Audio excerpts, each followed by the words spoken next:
Syedaralun, ratusan siswa bersama Dewan Guru Man 1 PD pada Jumat 19 Maret 2022 malam menggelar buka puasa bersama Nisfu Sya'ban serta melanjutkan salat tasbih di musola sekolah setempat.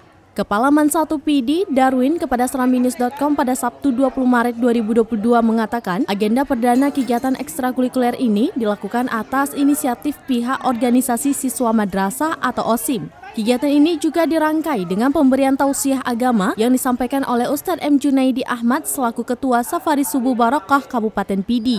Menurut Darwin, kegiatan ini diharapkan mendapat perhatian secara bersama sebagai langkah tepat dalam memberikan edukasi kepada siswa untuk berkorban secara finansial serta menumbuhkan nilai solidaritas bersama. Selain itu, kegiatan ini juga menjadi cikal bakal awal dalam meningkatkan ibadah puasa dan ibadah salat berjamaah.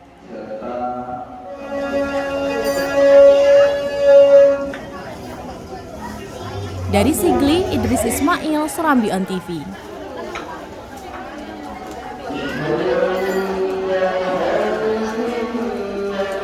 Amin.